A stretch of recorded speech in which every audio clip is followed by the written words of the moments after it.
이번에는 다이나믹 프로그래밍 문제 중에서 바이 앤 셀 스탁이라는 문제를 다뤄보도록 하겠습니다. 이 문제는 리트코드에 올라온 시리즈 문제인데요. 비슷한 형태의 문제가 제약 조건이 달라짐에 따라서 어떻게 솔루션이 달라질 수 있는지 그런 걸 공부하기에 딱 좋은 문제입니다. 기본적으로 이 문제들은 하나의 전제 조건은 있습니다. 뭐냐면은 어떤 주식을 샀으면 그 다음에 무조건 팔고 난 다음에 살 수 있다. 이런 제약 조건이 있어요. 그러니까 사고 하나만 가지고 있을 수 있는 거예요. 팔아야 그 다음 걸 살 수 있는 거죠. 이런 기본적인 제약 조건은 있고 한 번만 사고 팔 수 있다든지 두 번만 사고 팔 수 있다든지 최대 K번 또는 사고 파는 거에 횟수 제한이 없다든지 이런 제약 조건들이 좀씩 달라져요. 그랬을 때 솔루션이 어떻게 달라지는지 그런 것들을 지금부터 알아보도록 하겠습니다. 첫 번째 문제는 한 번만 사고 팔 수 있는 문제입니다. 예를 들면 이런 주식 그래프가 주어졌다고 하면 가장 쌀 때 사가지고 가장 비쌀 때 팔면 되겠죠. 그래서 최대 이득은 5가 되겠죠. 5.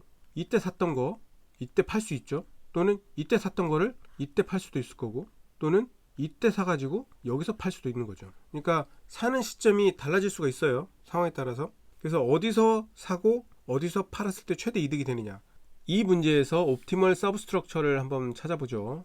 매 순간의 스탁의 가격을 1차원 배열로 주어졌잖아요. 이렇게 1차원 배열 형태로 주어지는 경우는 대체로 앞쪽을 고정하고 끝쪽만 계속 확장해 나가는 형태로 각 상태를 정의했죠.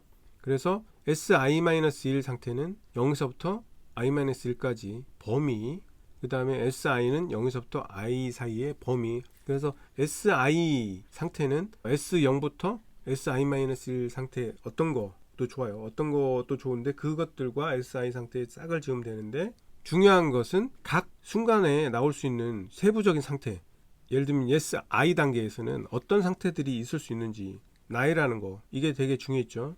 Si 상태에서는 어떤 상태가 있을 수 있을까요? 스탁을 사거나 팔거나 이거밖에 없기 때문에 딱 이 세 개의 상태밖에 있을 수가 없어요. 스탁을 아직 안 산 상태, 스탁을 산 상태, 판 상태 이 세 가지 상태가 있는 거죠. Si-1에서 안 산 상태에 있었다면 안 산 상태로 그대로 있거나 산 상태로 가거나 둘 중에 하나죠. 또 지금 산 상태라면 산 상태로 그대로 있거나 팔거나 두 가지죠. 판 상태라면 아무 일도 안 하겠죠. 이런 상태 변화가 있을 수 있습니다. 요걸 그대로 코드로 구현해도 됩니다. 요렇게 나온 상태 변화를 직관적으로 구현하는 건 뒤에 또 나옵니다. 뒤에 나오니까 지금은 이 문제에만 집중을 하도록 할게요. 그래서 I번째 택할 수 있는 경우는 사거나 팔거나 그냥 아무것도 안 하거나 세 가지 상태가 있단 말이에요. 아무것도 안 한다는 건 그냥 놔두면 되는 거니까 그냥 일단 사거나 팔거나 하는 상태에 집중하면 되겠죠. 산다고 해보죠. 0에서부터 I 범위 안에서 산다고 하면 이 안에서 가장 싼 놈을 사면 되는 거잖아요. I번째 순간에 집중을 해봅시다. I번째 순간에 집중을 해봐요. 내가 이걸 살지 말지는 어떻게 판단할 수 있을까요? 만일에 나는 산다면 이걸 살 거야 라고 매 순간마다 기록을 해놓는 거예요. 그럼 I번째에 와가지고 앞에 산다고 가정했던 것보다 더 싼가를 확인하면 되겠죠. 더 싸게 살 수만 있으면 I번째 거를 사는 게 맞겠죠. 얘는 이제 민값이 되겠네요. 민값. 앞에 산다고 했던 가격보다 I번째 순간의 가격이 더 싸면 요걸로 살래 라고 대처하면 되는 거죠. I번째 살려고 하는 스탁의 가격이 비싸다. 그럼 이걸 안 사고 앞에 살려고 했던 거를 그대로 유지시킬래. 이렇게 생각하면 되는 거죠. 그래서 민을 계속 업데이트하면 되는 거예요. 팔았을 때는 뭐가 업데이트가 되는 거죠? 답이 업데이트가 되는 거죠. 답. 프라핏이 업데이트가 될 거잖아요. 그래서 팔았을 때는 팔았을 때 얻을 수 있는 이득의 맥스를 계속 업데이트하는 거예요. 내가 이 순간에 판다고 생각하면 0에서 i-1 범위 어딘가에서 산 놈을 i번째 팔 수가 있는 거죠. 그래서 i번째 팔았을 때 얻을 수 있는 이득이 있다면 그 이득과 답의 후보로 이미 앞에서 만들어놨던 거하고 비교를 해서 i번째 팔았을 때 얻을 수 있는 이득이 더 크다면 그 답을 업데이트하고 앞에서 답의 후보로 확보해놓던 것보다도 작다면 업데이트를 안 하면 되겠죠. 결국 i번째 순간에 팔았을 때 그때 얻을 수 있는 이득을 답 후보와 비교를 해서 답의 후보를 계속 업데이트 해나가는 거고 샀을 때는 가장 싼 걸로 사야 되니까 이전에 사려고 찜해놨던 거에 비해서 i번째 게 더 싸면 새로운 찜을 i번째로 바꿔주는 거고 그렇지 않으면 이전에 찜해놓는 거를 그대로 산다고 생각하고 넘어가면 되는 거죠. 요걸 그대로 코드로 구현하면 이렇게 됩니다. 먼저 사야죠. 그래야 팔 수 있죠. 그래서 0번째는 일단 산다고 가정을 하는 거예요. 찌면하여 민 프라이스라고 해서 찌면놨습니다. 그 다음에 1번째부터 가는 거예요. 중요한 게 i번째 산다고 생각을 하고 민을 업데이트 해버리면 어떻게 되냐면 0에서부터 i번째의 민값이 돼버리는 거예요. i번째 팔았을 때의 이득을 계산하려고 보니 얘는 0에서부터 i-1 범위에서 가장 싼 놈, 살려고 찌매는 놈, 요 놈하고의 비교를 해야 되는데 그게 아니라 0에서 i번째 범위에 있는 값으로 업데이트가 돼버리니까 이러면 안 되는 거예요. 그래서 얘를 먼저 하기 전에 이전에 있던 민 프라이스와 i번째의 가격과의 차를 비교를 해서 이 차가 결국 얻을 수 있는 이득이죠. 그 얻을 수 있는 이득이 이전에 얻을 수 있을 거라고 예상했던 이득이 있을 거예요. 그게 이제 처음에는 0이겠죠. 사지도 않고 팔지도 않는다면 0일 테니까 그거하고 비교했을 때 이 이득이 더 크다면 결과를 업데이트 해놓는 거예요. 그 다음에 0에서 i번째 사이에 있는 가장 싼 걸로 다시 민 프라이스를 업데이트 하는 거죠. 이 과정이 계속 반복되면 마지막에 RES에는 한 번 사고 팔았을 때 최대 이득이 남겠죠. 그러니까 0번째 거를 일단 찜해놓고 1번부터 돌아가면서 먼저 i번째 거를 팔았을 때 얻을 수 있는 이득을 한번 계산한 다음에 그 이득으로 답을 업데이트하고 다시 찜할 가격을 업데이트 할 수 있는지를 보는 거죠. 그래서 업데이트 할 수 있다면 업데이트하고 아니면 그대로 놔두고 이런 식으로 계속 반복하면 된다. 이게 첫 번째 문제입니다. 기본형이에요. 기본형. 자, 이번에는 횟수에 제한이 없어요. 횟수에 제한이 없고 날짜에 간격이 없어요. 날짜에 간격이 없다는 거는 0이라는 뜻은 내가 지금 팔고 바로 다시 살 수 있다는 거예요. 그 주식을 사고 팔았는데 이걸 또 다시 사고 팔면 결국 이렇게 얻은 이득이나 똑같죠. 그래서 이 경우는 바로 앞에 거하고 비교해서 이득이 플러스이면 그냥 더해주면 끝나요. 이렇게 됐다는 거는 사고 팔고 사고 팔고 사고 팔고 사고 팔고 하면 사고 판 거하고 똑같다는 거예요. 한 번 한 거하고. 그러니까 계속 매 순간 앞에 거랑만 비교해가지고 이득을 계속 더해나가면 되는 거예요. 바로 앞에 거와 비교를 해가지고 얻을 수 있는 이득을 계산한 다음에 0보다 크면 더해주는 거죠. 0보다 작다면 맥스를 취했으니까 0이 되겠죠. 조건문을 넣을 수도 있죠. 여기다 조건문을 이렇게 0보다 크면 이 차를 프라핏이라고 하면 프라핏이 0보다 크면 그때 이렇게 할 수도 있죠. 어렵지 않죠. 자, 이번에는 최대 2번입니다. 최대 2번. 물론 한 번만 할 수도 있고 사지도 않고 팔지도 않을 수도 있어요. 그런데 한 번 사고 팔았다면 최소 그 다음날 살 수 있다는 거죠. 내가 팔았는데 그 당일날 바로 살 수는 없다. 이런 제약 조건이 주어진다는 거죠. 예를 들면 어느 순간에 여기를 기준으로 여기서 한 번, 여기서 한 번 사고 팔 수 있다면 여기서 맥스를 구해서 둘이 더해주면 될 수도 있겠죠.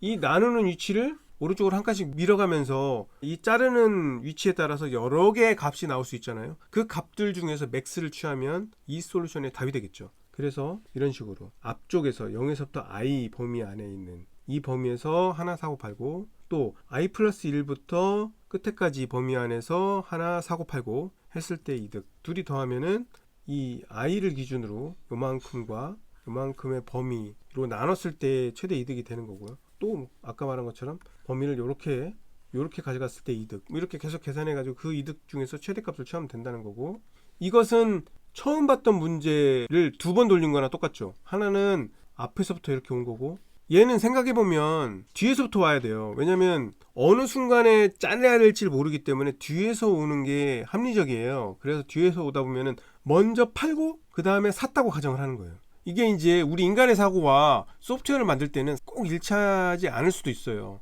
먼저 팔고 나중에 산다고 생각할 수도 있는 거예요. 시간을 거꾸로 돌리니까 n-1부터 해가지고 0까지 이동을 해가는 거니까 거꾸로 내려오는 거니까 이렇게 생각할 수 있다는 거죠. 그래서 맥스 프라이스라는 거는 가급적이면 비싸게 파는 게 좋겠죠. 이거는 사는 포인트를 말하는 거니까 끝에서 올 때는 맥스 값을 업데이트 하는 거고, 그리고 여기서는 현재 i번째 위치의 값 뒤에서부터 오는 거기 때문에 사는 위치예요. 사는 위치 요거랑 이렇게 약간 보면 순서가 바뀌어 있죠. 앞뒤가. 그렇게 해서 프리픽스의 얘는 최대값, 얘는 서픽스의 최대값을 DP 테이블에 업데이트 하는 거죠. 첫 번째 문제에서는 최종 결과만 얻으면 끝났지만 지금은 앞부분과 뒷부분으로 잘라가지고 둘이 붙였을 때 이득을 취해야 되기 때문에 그래서 이렇게 배열에다가 매 순간에 나올 수 있는 이득을 저장을 해 놓은 겁니다. 그 다음에 마지막으로 요만큼과 처음에는 요만큼으로 나눠가지고 맥스를 취한 거죠. 여기서부터 그 다음은 여기 그 다음은 여기를 잘랐을 때, 그 다음 여기를 잘랐을 때, 이렇게 쭉 모든 잘랐을 때에 나오는 앞부분의 이득과 뒷부분의 이득의 맥스 값을 더해서 그 값들 중에서 맥스를 취하면 최종 결과가 된다, 이런 얘기가 되고요.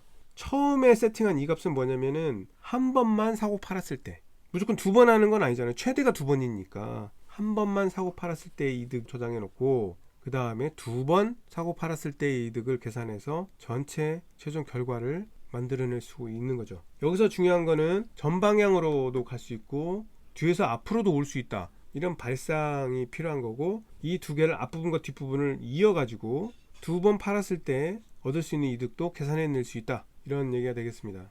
그런데 여기서 보니까 이건 방법 1밖에 안 된다네요. 방법 1. 이 문제는 굉장히 중요한 문제라서 네 가지 방법에 대해서 설명을 드릴 거예요. 왜 네 가지씩이나 설명을 하느냐, 그 다음 제약 조건들을 주어지는 문제들에서 비슷한 패턴들이 계속 나옵니다. 최대 두 번밖에 없기 때문에 이 문제를 연습하기가 딱 좋아요. 그래서 여러 가지 방법들을 알아보고 뒤에서 이 방법들을 다시 재활용할 겁니다. 다음 방법으로 넘어가기 전에 이 문제의 옵티멀 서브스트럭처 형태를 한번 정리를 해보죠. 첫 번째 문제를 봤을 때하고 비슷한 방법이에요. 0에서부터 i-1까지를, 0에서부터 i까지 이 범위를 각각의 단계라고 생각을 하고, 그래서 오른쪽으로 한 칸씩 늘려나가는 거죠. 이 각 단계에서 나올 수 있는 상태를 정의를 하는 거예요. 그러면 우리가 첫 번째 문제를 봤을 때하고 비슷하게 안 산 상태가 있고, 첫 번째 산 상태, 첫 번째 판 상태. 앞에서 1번 문제는 한 번밖에 없었기 때문에 산 상태와 판 상태에만 있었으면 됐지만, 지금은 최대 두 번을 사고 팔기 때문에 첫 번째 산, 첫 번째 판, 그 다음에 두 번째 산, 두 번째 판, 이렇게 상태가 나올 수가 있는 거죠. 그리고 여전히 이벤트는 사거나 팔거나 아무 일도 안 하거나, 이렇게 세 가지의 이벤트가 있고, 이 이벤트에 따라서 상태들이 이렇게 달라진다. 안 산 상태에서는 산 상태로 갈 수 있고, 첫 번째 산 상태에서는 첫 번째 판 상태로 갈 수 있고, 또 첫 번째 판 상태에서는 두 번째 산 상태로 갈 수 있고, 이렇게 그 다음 상태로 넘어갈 수 있다는 거예요. 이렇게 상태 변화가 일어날 수 있다. 요걸 그대로 구현만 하면 되는 거죠. 근데 첫 번째 문제는 너무 간단했기 때문에 이렇게 구현 안 했지만, 지금은 상태가 두 개로 늘어났기 때문에 요걸 그대로 한번 구현해 보자, 이런 얘기가 되겠습니다.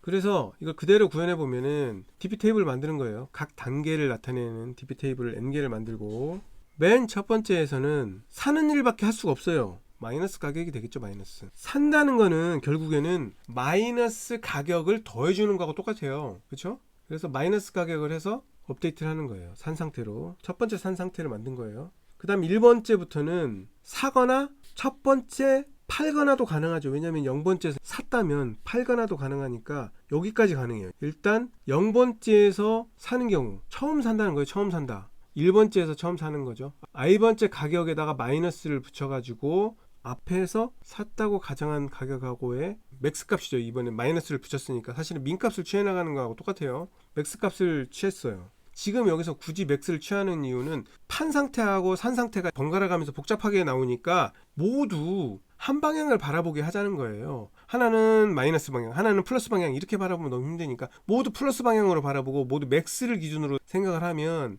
샀을 때는 마이너스 값을 붙여가지고 맥스 쪽으로 바라보게 하면 되잖아요. 그렇게 판단한 거예요. 앞에까지의 산 가격 중에서 가장 싼 가격이 0번에 있겠죠. 바로 앞에 0번에 앞에까지 산 것 중에서 가장 싼 놈이 들어있을 거예요. 여기에 샀을 때 가격에 마이너스를 붙인 거고, 거기다가 i번째 팔았을 때 가격을 더해주면 i번째에 첫 번째로 팔았을 때의 이득이 나오죠. 최대 이득이 나와요. 여기서 오는 상태가 있기 때문에 i번째에 있었던 이득과 여기서 오는 이득 두 개 중에 맥스 값을 취해서 1번째 위치에다 업데이트하면 되는 거죠. 여기도 마찬가지였어요. 여기도 앞에서 산 상태로 그대로 올 수도 있고, 또는 i번째 샀을 때의 가격이 있을 수도 있고, 이 두 개 중에 맥스를 취해서 여기를 업데이트한 거예요. 그 다음에 이제 i가 2번째까지 왔을 때는 여기까지 되는 거죠. 여기서부터 여기로 올 수 있는 거죠. 여기까지 오는 걸 업데이트 할 수 있어요. 그거는 처음 판 상태에서 다시 두 번째 산 상태로 넘어오는 경우, 또는 앞 단계에서 두 번째 산 상태가 그대로 유지되는 경우, 이 두 가지 경우가 있을 수 있고, 이 둘의 맥스를 취하면 되는 거잖아요. 그래서 앞에서 그대로 오는 거, 그리고 이때 샀을 때 샀기 때문에 마이너스를 취한 거죠. 가격에다가 마이너스를 취해서 더한 거나 똑같죠. 그래서 이 두 개의 맥스 값을 i번째 두 번째 산 상태의 값으로 업데이트한 거죠. 그 다음에 i가 3 이상이 되면 두 번째 산 상태에다가 팔았으니까 이때 i번째 가격을 더하고, 요거에다가 앞 상태가 그대로 유지되는 거, 이 둘 중에 맥스 값을 취해서 요 상태를 업데이트한 거죠. 그렇게 쭉 내려가면 마지막에 가면 첫 번째 판 상태와 두 번째 판 상태 중에서 맥스 값을 취하면 되는 거예요. 그런데 마이너스 민 값을 초기 값으로 넣어놨기 때문에 0하고의 맥스 값을 취해서 한 번도 사거나 팔지 않았을 때, 또는 최대 두 번 사거나 팔았을 때, 또는 한 번 사거나 팔았을 때 얘네들의 맥스 값을 가지고 최종 결과를 업데이트하면 되는 겁니다. 뭐 되게 복잡해 보이지만 결국에는 이 그래프를 그대로 코딩한 거예요. 자, 세 번째 방법은 사실은 앞에 두 번째 방법하고 똑같은데, 앞 상태와 뒷 상태가 분리가 되잖아요. 방향이 앞쪽으로 이동하는 게 없어요. 계속 옆으로 가거나 뒤쪽으로 이동하잖아요. 배열을 하나만 유지하면 되는 거죠. 앞에서는 n 곱하기 4만큼 공간이 필요했지만 그냥 4개만 있으면 되는 거예요. 상태 4개만. 대신에 이게 같은 별이라고 보면 앞에 있는 게 뒤에 영향을 주기 때문에 뒤에서부터 앞으로 와야죠. 업데이트를. 뒤에서부터 앞으로 오는 것만 다르고 똑같은 상황이 됩니다. 뒤에서부터 앞으로 오면서 그 배열의 위치를 계속 업데이트 시키면 돼요. 똑같은 방법으로. 앞에 랩색 문제 다룰 때도 봤었고, 바로 앞 단계와 바로 뒷 단계와의 관계로만 이루어지면 배열 하나로 계속 업데이트 해나갈 수 있어요. 그 다음 네 번째 방법이 아주 재밌습니다. 네 번째 방법이 재밌는데, 이 방법도 알아두셔야 되는 게, 이렇게 상태가 나눠졌을 때 요 상태와 요 상태의 관계로만 생각할 수도 있지만, 이렇게 전체를 펼쳐놓고 봤을 때 가로로 뚝 잘라서 요 상태와 요 상태 사이에서의 관계로도 볼 수 있어요. 이거 보세요. 요거는 뭐죠? 한 번 사고 판 거 결과에다가 다시 또 한 번 사고 팔면 두 번 사고 판 거하고 똑같은 결과가 된다는 거예요. 가로로 자르면. 얘는 매 단계마다 한 번 산 거, 한 번 판 거, 두 번 산 거, 두 번 판 거, 이 상태를 매 단계마다 계속 업데이트 해나갔다면, 얘는 한 번 사고 판 거를 모든 단계를 다 처리를 해버리고 그래놓고 다시 돌아와서 이 앞에 계산된 이 결과를 가지고 다시 한번 사고 팔면 놀랍게도 두 번 사고 판 결과가 된다라는 겁니다. 이게 왜 이런 결과가 나오느냐, 이 그래프를 보시면은 모든 게 사선으로 가죠. 사고 팔아도 같은 물건을 다시 사고 파는 형태가 안 나와요. 이해되나요? 이 그래프를 따라가면은 어떤 경로를 따라가도 한 번 사고 팔거나 최대 따로따로 두 번 사고 파는 형태의 경로가 나오잖아요. 한 번 사고 팔고 난 결과를 가지고 또 한 번 이 룹을 돌렸을 때 두 번 사고 팔고 난 결과가 만들어질 수 있다. 그걸 그대로 구현해 보겠습니다. 일단 간단하게 룹을 안 쓰고 그대로 그냥 룹을 풀어서 한번 살펴보도록 할게요. 먼저 첫 번째 팔 때는 민 프라이스, 여기서도 마찬가지로 플러스 방향만 바라보도록 하기 위해서 마이너스를 취했어요. 내가 지금 현재 갖고 있는 건 0이에요. 0에서 샀다는 얘기는 뭐냐면 마이너스로 갔다는 뜻이잖아요. 마이너스. 그러니까 현재 기준에 0에서 마이너스 프라이스를 해주면은 지금 현재 내가 가지고 있는 이득인 거예요. 이득. 사실은 이거는 프라핏이에요. 프라핏 개념으로 만들고, 그 다음 1번째 갔을 때 내가 여기서 얻을 수 있는 이득은 뭐죠? 여기서 나왔던 민 프라이스에다가 현재 내가 팔면 이득이 생기겠죠. 그거는 이제 플러스잖아요. 이 두 개를 더해주면 내가 i번째 얻을 수 있는 이득이 나겠죠. 팔았을 때 이득인 거예요. 이 프라핏을 먼저 계산하고, 이 프라핏은 DP에다 저장합니다. 이 코드는 뭐냐면 사실은 요거만 유지한 거예요. 요거만. 첫 번째 문제에서 보면은 결과 하나만 유지했어요. 이 결과를 매 순간의 값을 계속 다 저장을 해놔야 되는 거예요. 지금은. 얘는 그래프에서 가서 맨 끝에 가서 여기만 읽으면 됐던 거였지만, 지금은 여기서 그 다음 단계 이렇게 또 넘어가야 된단 말이에요. 그래서 각 단계마다 구한 값을 그대로 다 들고 있어야 돼요. 그래서 매 순간 구한 값을 다 들고 있는 거예요. 이때 DP에다 계속 저장하는 겁니다. 옆에서 온 거하고 새로 넘어온 프라핏, 이 두 개 중에서 맥스 값을 취하면서 계속 저장을 해놔요. 그것만 달라요. 그 다음에는 이제 다시 민 프라이스를 업데이트 해야 되죠. 민 프라이스는 다시 마이너스를 취해서 맥스를 취한 거죠. 0을 일부러 넣어놨어요. 왜냐면 처음 샀을 때는 이득이 0인 상태에서 이득이 마이너스 방향으로 가는 거예요. 0에서 빼기 프라이스하고 같은 의미라는 거예요. 그거에 맥스를 취하면 이제까지 가격 중에서 가장 싼 놈을 산 거하고 똑같은 형태죠. 처음 봤던 거하고 똑같은 상황인 거예요. 그 다음 두 번째로 가면 이때부터는 여기가 DP0이 쓰였어요. 여기도 DPI가 쓰였고요. 이게 왜 쓰였느냐? 이게 핵심입니다. 이때는 아무것도 없는 상태에서부터 이렇게 들어왔단 말이에요. 아무것도 없는 상태, 0이었던 거지. 이득이 0이었던 상태에서부터 3에서 들어왔단 말이에요. 근데 지금은 앞에 얻은 이득이 있잖아요. 그 앞에 얻은 이득에서 내가 다시 스탁을 산다면 거기서 다시 돈이 지불이 되잖아요. 그러니까 마이너스 프라이스가 되는 거죠. 그래서 앞에 얻은 이득에서 빼주는 형태가 된 거예요. 그래서 앞에 기괴한 0을 넣었던 거예요, 일부러. 왜냐면 비슷한 형태를 만들려고. 그러면 이때는 계속 또 프로핏이 쌓이겠죠. 그러면 맨 마지막 거를 읽으면 최대 2번 사고 팔았을 때 이득이 떨어지겠죠. 그러면 이제 여기서 여기가 0였고 여기는 DPI란 말이에요. DPI. 처음에는 DPI가 0이에요. 그러니까 결국은 뭐예요? 얘도 DPI로 바꿀 수 있는 거예요. 그죠? 결국 그러면 얘를 루브로 바꿔서 이렇게 바꿀 수 있는 거죠. 여기를 DP0으로 바꾸고 여기는 DPI로 바꾼 요 형태로 2번 루브를 돌면 끝나버리는 거죠. 이거 굉장히 중요한 코드입니다. 뒤에 또 나옵니다. 그러니까 정리를 하면 놀랍게도 앞 상태와 뒷 상태의 관계를 유지해서 이 그래프에서 세로 방향으로 이렇게 잘라가지고 배열을 유지만 해도 됐었지만 가로로 잘라서도 각 단계에서 나올 수 있는 이득을 저장을 해놓으면은 그 이득을 이용해가지고 한 번 사고 팔고 또 한 번 돌면 또 거기서 한 번 더 사고 팔아서 나올 수 있는 이득, 그 이득을 계속 업데이트 해나갈 수 있는 거죠. 여기서 이 숫자만 늘려주면 3번 팔았을 때, 4번 팔았을 때, 5번 팔았을 때 이득이 계산이 되겠죠. 이 안쪽 코드를 보면은 처음 봤던 문제랑 거의 똑같아요. 맨 처음에 민 프라이스, 이게 0이라고 치면 사라지면 민 프라이스를 구하고, 그래서 일부러 민 프라이스라고 해놓은 거예요. 첫 번째 문제랑 비슷하게 만들려고. 그 다음에 프로핏을 계산하고 프로핏을 업데이트하고, 지금은 그 다음 단계에서 활용되기 때문에 매 단계의 값을 그냥 저장을 해 놓는 거예요. 저장을 해 놓은 용도로 이걸 썼고, 이걸 계속 반복하는 거고, 다만 앞에서 계산됐던 이득이 있을 수 있으니까 그 이득 부분을 처리하기 위해서 살 때 앞에 팔았을 때의 이득에서 마이너스로 그 가격을 빼주면 되는 거죠. 그래서 샀을 때의 이득으로 민 프라이스를 업데이트 시켜주면 되는 거죠. 이득 관점으로 해석할 수 있다는 거고, 맨 처음에는 이 DP 이 배열 안에 0이 들어있었기 때문에 이게 만약 1이라면 첫 번째 문제하고 똑같은 거예요. 똑같은 결과가 되는 거예요.